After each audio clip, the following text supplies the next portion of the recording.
Olá, meus queridos alunos do 7º ano, tudo bem com vocês? Eu sou a professora Gorete Wozniak, estamos aqui para uma aula de geografia para estudar sobre características da população brasileira, analisar algumas características da população. É importante a gente entender aquilo que está relacionado à maneira como a população vive, condições da vida dessa população, para a gente também compreender as realidades diferentes. Por que em determinado lugar nós temos determinada característica da população e em outro outra? Então isso tem a ver com esses estudos que a gente desenvolve em geografia. E aí pensamos juntos então, o objetivo da nossa aula ali, identificar e compreender os indicadores socioeconômicos do Brasil. Para a gente entender essas características de vida da população, nós temos que conhecer e compreender os indicadores socioeconômicos. Eles são importantes para mostrar essa realidade de vida, de qualidade ou não da população brasileira, certo? E aí eu pergunto para vocês, vocês sabem o que são indicadores socioeconômicos? E também, qual a importância de analisar indicadores socioeconômicos do Brasil? Por que é importante a gente conhecer essas informações e analisar elas? O que vai resultar desse entendimento? O que é um indicador? E o que ele vai me mostrar? O próprio nome já diz, indicador. Ele vai indicar alguma coisa, vai mostrar alguma coisa para nós sobre a população, sobre a qualidade de vida, por exemplo, sobre a educação. E aí, a partir disso, você pode fazer uma análise, pode ser feito, por exemplo, uma política pública para atender uma necessidade da população. Então, os indicadores são bem importantes nesse sentido. Por isso a gente pergunta ali, será que nós sabemos a importância de estudar, conhecer os indicadores, saber quais são eles? Então, é muito válida a nossa reflexão. E aí nós temos aqui, então, entendendo essa característica, a gente diz ali que para o governo entender a população, é necessário que conheça os problemas e as necessidades. Como é que o governo vai conhecer os problemas e as necessidades da população? Através da análise dos indicadores sociais. Ou seja, como está a condição de vida daquela população. Esses indicadores ali são esses dados que são coletados e são analisados, feito um estudo, e aí vai ter ali um resultado. Esse resultado pode ser usado pelo governo para atender as necessidades da população. Então é bem importante a questão do estudo dos indicadores socioeconômicos, não só para a gente, como conhecimento, mas para a própria organização da sociedade, para aquilo que o governo vai desenvolver, para atender as necessidades da sociedade. E aí nós temos então, por exemplo, investimentos em educação e infraestrutura, saúde, podem ser planejados com base nos indicadores sociais.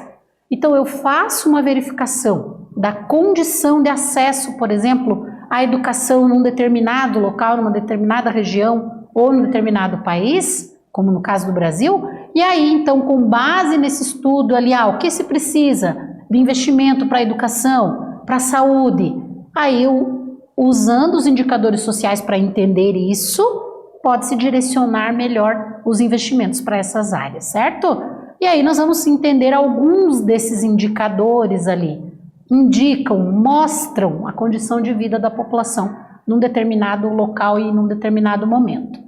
E aí nós temos uma das formas para fazer essa análise ali, que é a questão do PIB per capita e da concentração de renda. Nós podemos avaliar a riqueza de um país, ou de um município, ou de um estado, a partir do PIB per capita. Ou seja, é a riqueza produzida num determinado período. Se a gente dividisse teoricamente essa riqueza ali, a gente teria o PIB per capita, o PIB por pessoa dos seus habitantes ali, certo? E aí então nós vamos ter essa característica, quanto maior for essa média aqui, pode representar uma melhor condição de vida da população, certo? Então é um dado bem importante. Mas o que é o PIB necessariamente? Então nós dizemos que o PIB é o produto interno bruto e que é a soma em valores monetários de todos os bens e serviços produzidos em uma área durante um determinado período. Então vamos pensar assim, somamos as riquezas produzidas no Brasil no período de um ano. Se a gente fosse, teoricamente, vender todas essas riquezas ao mesmo tempo, quanto isso daria em valor? Qual seria a soma da produção dessas riquezas? De todas as atividades que são desenvolvidas no país, se produzem riquezas. E aí, se eu somar, quanto dá isso em valores? Esse valor, essa soma, a gente chama de PIB, ou Produto Interno Bruto. E se eu pegar essa soma de riquezas e dividir pelo número de habitantes, eu vou ter o chamado PIB per capita, ou por pessoa, né? Em 2016, segundo o IBGE, 6,5% dos brasileiros viviam em situação de extrema pobreza. Claro que quando a gente pensa, por exemplo, no PIB per capita, ele é uma média, mas existe a concentração de renda. Algumas pessoas concentram mais renda e outras ganham muito pouco ou quase nada, né? Então aí muitos, por causa dessa condição, vão viver ali em situação de extrema pobreza. Porém, na última década, os brasileiros ali, muitos saíram dessa situação. Algumas políticas, algumas condições do Brasil, enfim, né, proporcionaram que muitas pessoas ao longo do tempo ali de alguns anos saíssem dessa situação de extrema pobreza. Isso é positivo, né? Porque uma pessoa que é extremamente pobre, ele não consegue nem se alimentar adequadamente, ele não tem uma renda garantida, não tem uma moradia adequada, é uma série de fatores ali para indicar essa extrema pobreza, né? Então, características ali da população que vive ou que deixou de viver nessas condições tão precárias ao longo do tempo. Isso graças a conhecer os indicadores, ou seja, como vive a população e direcionar melhor as políticas públicas. O governo faz isso para atender as necessidades da população. Aqui nós temos uma imagem para exemplificar essa diferença, né, de áreas mesmo consideradas ricas, grandes centros urbanos, por exemplo, que produzem muitas riquezas. Ainda assim nós vamos ter grandes diferenças, ou seja, grandes desigualdades sociais. Aqui na imagem está bem representado. Algumas pessoas ali, poucas pessoas que concentram maior parte da renda e grande parte da população ainda que vive em situação ali de condições precárias, né? Com moradias precárias, sem acesso a serviços básicos de saúde, educação, saneamento básico e tudo mais. Então, mesmo numa grande cidade que produz tanta riqueza, nós identificamos ali essas desigualdades dentro da população, certo? E aí uma atividadezinha para a gente refletir a respeito dessas características. Então, observando a charge aqui, vocês vão responder: qual é o tipo de desigualdade que está representada ali? Explique a sua resposta ali em algumas linhas, então, a partir do que você observou aqui na nossa charge. Então respondam lá e nós voltamos em seguida para fazer a correção.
Voltamos para a correção da atividade, então ficou uma charge que vocês deveriam analisar, usando toda essa ideia inicial do nosso estudo ali sobre os indicadores, que características nós conseguimos identificar a partir dessa charge, a partir dessa imagem. Então vamos ali à nossa resposta, né? A desigualdade social é o que a gente vê representado. É a diferença social e econômica que existe entre determinados grupos de pessoas dentro de uma sociedade. O menino, né, ao dizer ao pai que quer morar no outro mundo, deixa clara a diferença social e econômica. Então, voltando um pouquinho lá, o que a gente tem aqui, né? Agora sim, analisando juntos, espero que vocês tenham conseguido fazer a análise aí sozinhos também. Pai, eu quero morar naquele mundo, né? O menininho sentadinho ali com o pai. Mostrando que nesta parte desse mesmo espaço geográfico, nós vamos ter aqui condições precárias de moradia, de higiene, de saúde, de acesso a serviços em geral. E aqui, provavelmente, a gente vai ter uma diferença em relação a isso com prédios, né, com uma estrutura já diferente. Então, o sonho do menino é viver neste mundo, como se fosse, é o mesmo local, mas são mundos diferentes. Por quê? Porque as condições de vida são muito diferentes. Por isso, então, que a gente identifica ali a desigualdade social como uma representação da charge, como que está sendo mostrado ali. É importante a gente estabelecer essa análise a partir do nosso estudo dos indicadores. E continuando ainda a pensar ali, né, em outros indicadores que nós podemos analisar, um bem importante é a questão da educação, certo? A educação é fundamental para quê? Para o desenvolvimento econômico e social de uma população. A diferença básica no desenvolvimento ou não da população de um determinado local, de um país, de um estado, está diretamente ligada à questão da educação. É importantíssimo pensar que é a educação que faz toda essa diferença, né? Em ter ou não qualidade de vida. Quanto maior é a formação da pessoa ou de um número maior de pessoas de uma determinada cidade, de um determinado país, claro que isso vai se refletir em qualidade de vida para aquela população também, certo? Não só isso, precisa outros fatores, mas é um dos principais, um dos fundamentais para esse desenvolvimento econômico e social, certo? E aí a gente tem ali taxa de analfabetismo, que mostra o quê? O percentual de pessoas com 15 anos ou mais que não sabem ler nem escrever.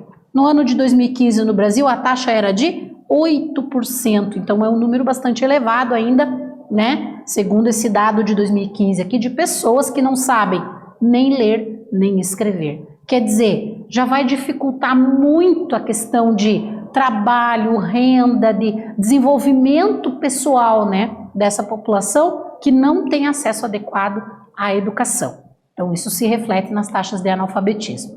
E aqui vamos observar o mapa. Qual a taxa de analfabetismo no seu estado? Então nós podemos identificar aqui as taxas de analfabetismo, as metas, né? O que era a meta? Então o que está em azulzinho ali, as metas, e quem atingiu, quem não atingiu. Então nós temos aqui, né, taxa de analfabetismo no estado do Paraná, 4,6, certo? Então, dentro ali daquela ideia de quem atinge ou não atinge as metas, aqui nós temos no nosso estado que está em azul, certo? Então, características importantes ali para a gente ver que existem diferenças no território brasileiro nessa questão do acesso à educação, certo? Outro fator importante é a longevidade. Mas o que é longevidade, professora? O que significa essa palavrinha? Um país longevo é aquele em que a população apresenta expectativa de vida elevada, ou seja, que as pessoas vivem mais tempo em média. Então a gente diz que é um país longevo, ou que a população apresenta longevidade, vive mais tempo, tá? A questão ali da longevidade, vocês sabiam que a população brasileira aumentou nas últimas décadas e após o país reduzir a taxa de mortalidade infantil, elevar a expectativa de vida, vai se refletir nessa característica? Então, o que vai influenciar, né, para que as pessoas vivam mais, para que não seja um país onde as pessoas idosas, né, não chegam a idades tão avançadas? A questão da saúde é um fator bem importante, é um dos elementos que vai determinar ali a longevidade da população, principalmente a medicina preventiva, aquela que previne. Então o atendimento preventivo à população é o que vai fazer com que essa população viva bastante tempo, né? Que as pessoas vivam em média bastante tempo. E aqui, fatores que contribuíram ali para o aumento da expectativa de vida no Brasil.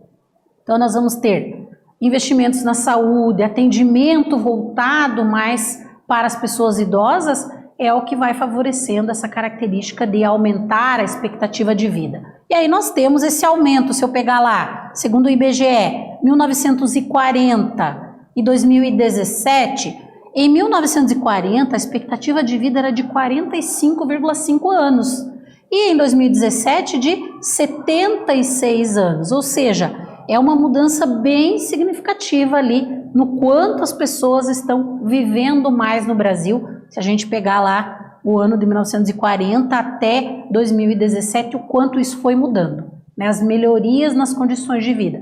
Claro que ainda existem muitas desigualdades no território brasileiro, mas já foi pior, né? Essa condição ali da população que afetava a longevidade, né? Então, um fator importante.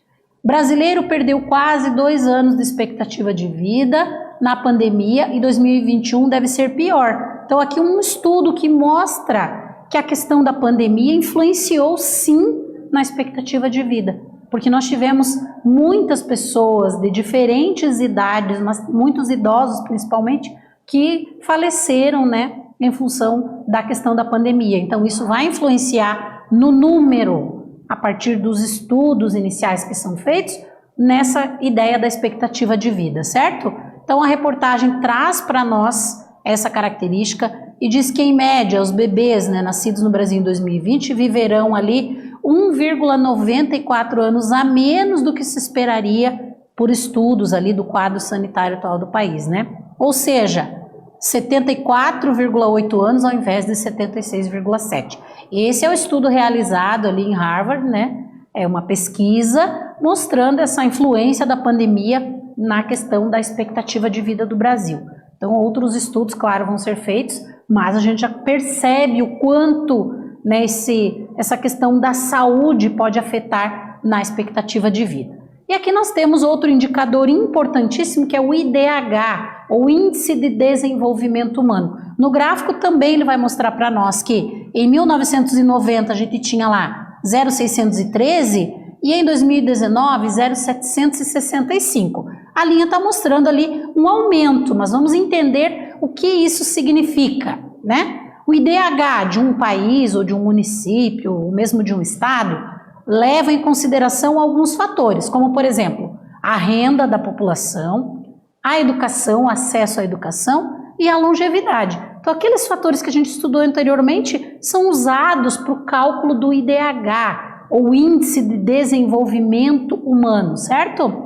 E aí o seu valor vai variar de 0 a 1. Quanto mais perto de 1, melhor será a qualidade de vida da população. Quanto mais perto de 0, pior será a condição de vida. Então, no nosso gráfico aqui, o que nós vamos ter? Em 1990, 0,613 era o IDH médio do Brasil, né? Em 2019, 0,765, quer dizer que melhorou, né? Porque 0,765 está mais perto de 1. Então, algumas condições de vida da população melhoraram nesse período para que o IDH se elevasse, né? Condições relacionadas a quê? A renda, a educação, a longevidade, a esse atendimento à população. E aí, então, no Brasil, este é o número ali de 2019 do IDH, né?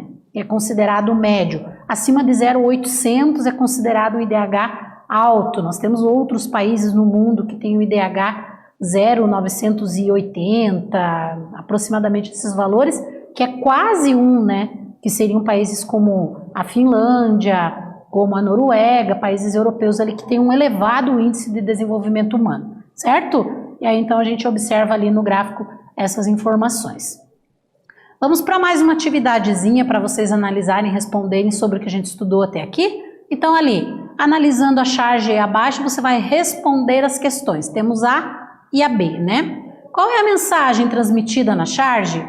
Com base na charge, pode-se afirmar que o Brasil é um país pobre e de baixo desenvolvimento humano? Justifique a sua resposta. Então vocês vão analisar a charge, responder e nós já voltamos para corrigir.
Voltamos para corrigir a atividade, então ficou uma charge, vocês deveriam fazer a análise do que ela traz ali em relação a toda essa questão de indicadores sociais, de qualidade de vida, de características socioeconômicas da população. O que nós vamos ter ali então na letra A? Qual a mensagem transmitida pela charge, né? E com base na charge a gente pode afirmar que o Brasil é um país pobre, de baixo desenvolvimento humano. Então o que ela diz ali, né? Aqui está escrito que subimos 1 ponto no IDH mundial. Deve ter sido naquele dia que a gente almoçou, segundo, né, o comentário ali do menininho. Então vamos entender ali as nossas respostas, né?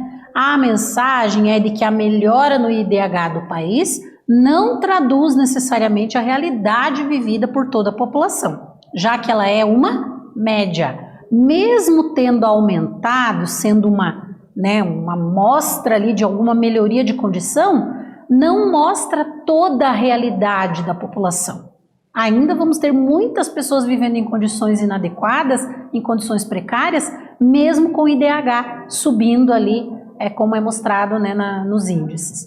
E aí, a charge, né, apesar de retratar uma situação de exclusão social e econômica que é real no país, essas características não são generalizadas no território nacional. Então a gente não pode dizer que o Brasil é um país pobre de baixo desenvolvimento humano. Por quê? Porque nós temos algumas áreas com o IDH elevado e infelizmente ainda outras áreas onde ele é mais baixo, onde as pessoas ainda não têm acesso a tudo aquilo que é necessário para ter qualidade de vida, né? Então são características ali reais que a gente analisa também usando os indicadores, mas vamos buscar as características reais da população e a charge ajuda bastante a gente nessa análise. E aí, para a gente fechar, então, retomando um pouquinho ali, estudamos sobre indicadores socioeconômicos do Brasil e as suas características, né? Qual é a importância de entender os indicadores econômicos e como eles nos levam à compreensão das características gerais, né,